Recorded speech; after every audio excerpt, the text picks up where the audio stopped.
Israel is calling up tens of thousands of reservists to expand its military occupation of Gaza and says it has no plans to withdraw. In a statement released to his social media account, Prime Minister Benjamin Netanyahu says the Israeli army will now hold all territories it takes and will continue the war until Hamas is defeated.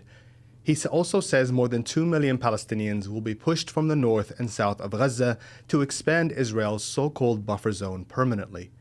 This is despite public opinion in Israel overwhelmingly favoring a hostage deal that would end the war and return the remaining 59 hostages, 24 of whom are believed to still be alive.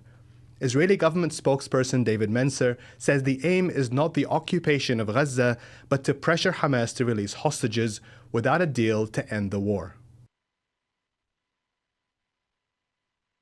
The plan will include, among other things, the expanding and the holding of territories, not occupation, the expanding and holding of territories and moving the Gazan population south for its own defense and denying Hamas the ability to capture humanitarian supplies. And also, there will be powerful attacks against Hamas.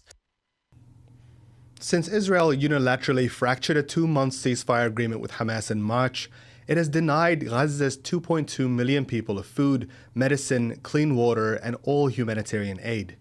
More than 61,000 Palestinians have been killed, with thousands still missing under the rubble. And we'll be diving into this evolving story in a few minutes with former Palestinian-Israeli lawmaker Sami Abu Shahada. An attempt by Sudan's government to make the United Arab Emirates legally accountable for acts of genocide in West Darfur has been rejected by the International Court of Justice. It comes a day after a drone attack on Port Sudan by the Rapid Support Forces, the paramilitary group the UAE is accused of supplying. They steadfastly deny this accusation. ICJ judges ruled they had no jurisdiction over the matter and manifestly lacked the authority to proceed. Although the UAE is a signatory of the UN Genocide Convention, it signed up with the caveat that the ICJ was not able to hear disputes on its compliance.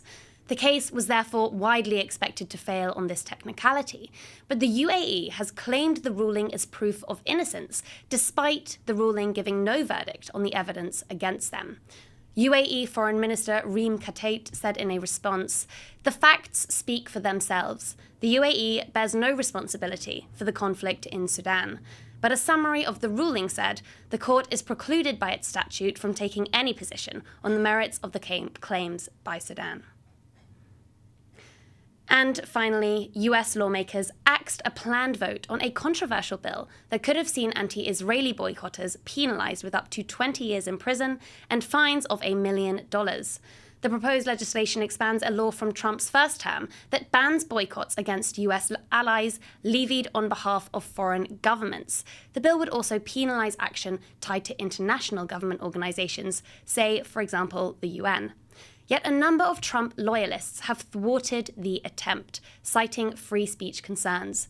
Georgia Republican Marjorie Taylor Greene loudly denounced the bill on X, stating, "It is my job to defend Americans' rights to buy or boycott whomever they choose."